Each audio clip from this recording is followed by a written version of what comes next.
Hi అండి, శ్రీస్ కిచెన్కి స్వాగతం. నేను మీ భూషణి. ఈరోజు నేను పన్నీర్ మటర్ కర్రీ చేశానండి. ఇది చాలా బాగుంటుందండి. రెస్టారెంట్ స్టైల్లో మనం ఇంట్లోనే చక్కగా చేసేసుకోవచ్చు, ఎంతో టేస్ట్గా. ఇది రైస్లోకి, బిర్యానీలోకి, చపాతీలోకి, పుల్కాల్లోకి వీటికి చాలా బాగుంటుందండి. ముఖ్యంగా చపాతీ, రోటీ వీటిలోకి ఇంకా బాగుంటుంది. బిర్యానీలోకి చేయటం కూడా ఈజీగా చేసేసేయచ్చండి. ఈ పన్నీర్ మటర్ కర్రీ ఎలా చేసానో ప్రాసెస్ ఉంటే మీరు ఈ వీడియోలో చూసేయండి. ఇప్పుడు మనం పన్నీర్ మటర్ కర్రీ చేసుకోవడానికి స్టవ్ వెలిగించి ఒక కడాయి పెట్టేసుకుని అందులో ఆయిల్ పోసుకోండి. ఆయిల్ వేడిగా ఉండాలి. ఇందులో మనం పన్నీర్ వేసి వేయించేసుకుందాం. ఆయిల్ వేడిగా ఉంటే ఈ పన్నీర్ అనేది ఈ బాండీ కతుక్కోకుండా ఉంటుందన్నమాట. నేను 200 గ్రామ్స్ పన్నీర్ తీసుకున్నానండి.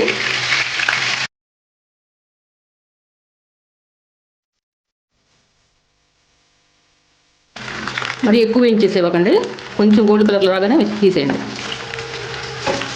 చూసారా, అన్నీ ఇలా కొంచెం కలర్ మారగానే మనం తీసేసుకోవాలి. తీసేసి ఇలా ఒక బౌల్లో నీళ్ళు పోసుకోండి, మామూలు చల్లటి నీళ్ళు, అందులో వేసేయాలి. ఇవన్నీ అప్పుడు సాఫ్ట్గా ఉంటాయి ఇవన్నీ. సరే, ఇలా చల్లటి నీళ్ళలో వేసేయాలి.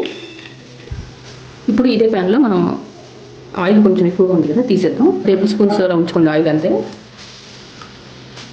ఇందులో మనం సన్నగా తరిగి పెట్టుకున్న ఈ ఉల్లిపాయలు వేసేద్దాం.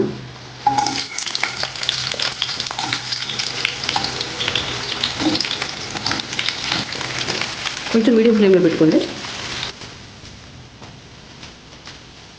కొంచెం జీడిపప్పులు వేసేయండి.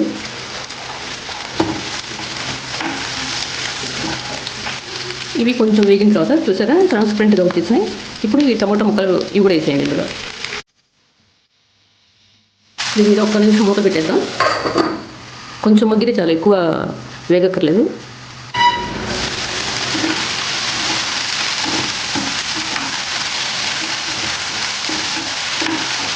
ఇవి చక్కగా మగ్గిపోయినాయండి. ఇంకా మనం ఇది చల్లారగానే గ్రైండ్ చేసేసుకుందాం. స్టవ్ ఆఫ్ చేసేద్దాం. ఇప్పుడు మనం ఒక మిక్సీ జార్ తీసుకుని చిన్న అల్లం ముక్క, ఒక 4 చిన్నులపాయ రెబ్బలు, ఒక 4 లవంగాలు, చిన్న చెక్క, ఒక యాలక్కాయ, ఇవి వేసి మనం గ్రైండ్ చేసేసుకుందాం. ఇవి చూసారా చన్నీళ్ళు వేసేసరికి ఎంత సాఫ్ట్గా, ఎంత చక్కగా ఉన్నాయో, మెత్తగా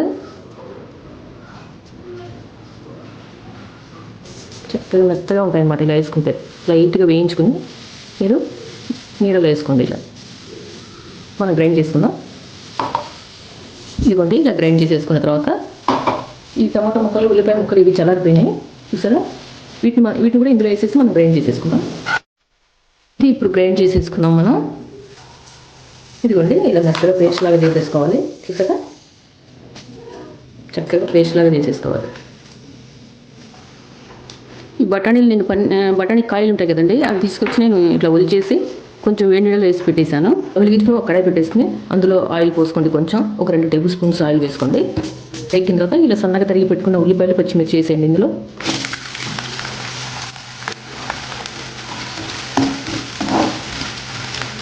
కొంచెం పసుపు, కారం, కొంచెం టేస్ట్కి తగ్గ కారం వేసుకోండి.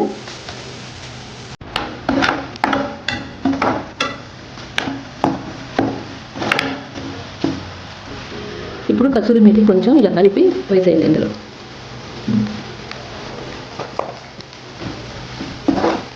ఇది వేస్తే టేస్ట్ చాలా బాగుంటుందండి, తప్పకుండా వేయండి. ఇది మాత్రం మనం వేడి నీళ్ళు వేసుకున్నాం కదా, ఈ బఠానీ వేసేద్దాం.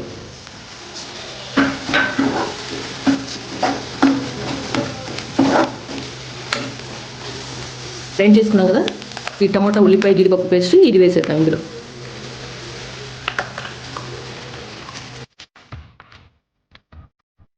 ఆయిల్ చూసారా ఎలా బయటకు వస్తుందో. మనం స్టవ్ సిమ్లో పెట్టుకోవాలి, ఎందుకంటే అందులో మనం జీడిపప్పు వేసాం కదా, జీడిపప్పు పేస్ట్ ఉంటుంది. అందుకని స్టవ్ ఇది బాడీ అడుగుంటుంది, అందుకని సిమ్లోనే పెట్టుకోండి. ఈ చక్కగా ఆయిల్ ఇలా బయటకు వస్తున్నప్పుడు మిక్సీలో కొంచెం నీళ్ళు పోసి ఇది కూడా ఇందులో పోసేద్దాం. ఈ జార్లో, మిక్సీలో కాదు. ఇప్పుడు టేస్ట్కి సరిపడా సాల్ట్ చూసి వేసుకోండి.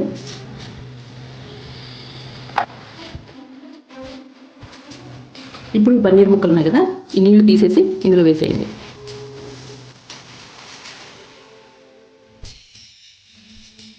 మనం 1 నిమిషం, ఒక 5 మినిట్స్ మూత పెట్టి పెట్టేసేద్దాం.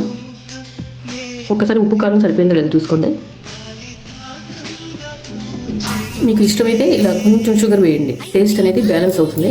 ఈ రెస్టారెంట్ దాబాలో వాళ్ళు కూడా ఇలా లైట్గా కొంచెం షుగర్ వేస్తారు, ఎందుకంటే టేస్ట్ అనేది ఇంక్రీజ్ అవుతుంది బాగా.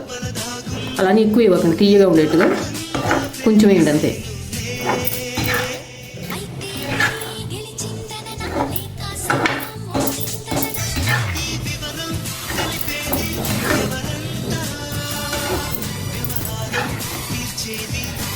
ఒక్కసారి టేస్ట్ చూసి మీరు పెట్టేయండి.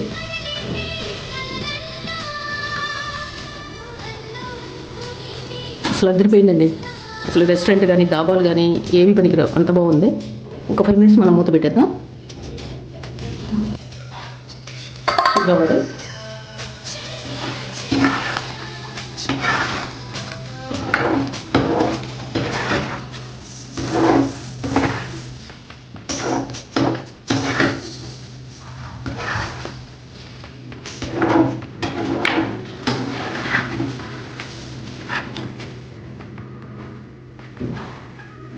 ఒక 5 minutes ఉంచేసుకుందాం స్టవ్ మీద. ఈ కసూరి మేతి అనేది ఆ తాలింపులోనే వేసుకుంది, అప్పుడే ఆ ఫ్లేవర్ అనేది కూర మొత్తం పట్టేసేసి అసలు కూర భలే టేస్ట్ వచ్చేస్తుందండి. కావాలంటే మీరు ఒకసారి ట్రై చేయండి, అలా చాలా బాగుంటుంది. అసలు అలా చేస్తుంటే ఇల్లు మొత్తం కూడా గుమగుమలా అయిపోతుంటుంది అనమాట, అంత మంచి వాసన వస్తుంటుంది ఈ కర్రీ చేస్తుంటే. చూద్దామండి, 5 minutes అయిపోయింది. చూసారా, ఆయిల్ అంతా బయటకు వచ్చేస్తుంది. ఇంకా మనం స్టవ్ ఆఫ్ చేసేద్దాం.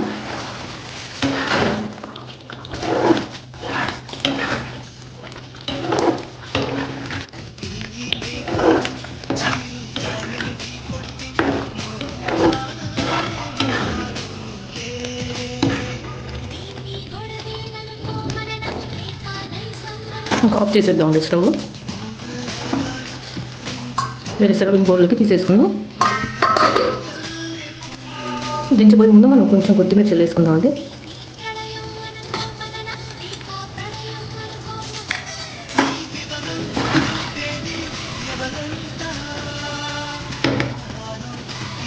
ఇంకా ఆఫ్ చేసేద్దామండి స్టవ్. వేరే సర్వింగ్ బౌల్లోకి తీసేసుకుందాం.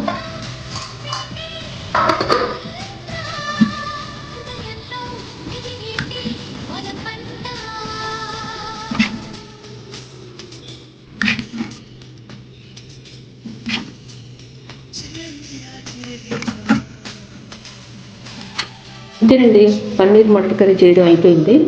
టేస్ట్ అయితే అదిరిపోయిందండి, అసలు చాలా చాలా బాగుంది. ఇది కూడా ఒకసారి నేను చెప్పినట్టు ట్రై చేసి ఇలా వచ్చిందో నాకు కామెంట్ సెక్షన్లో కామెంట్ చేయండి.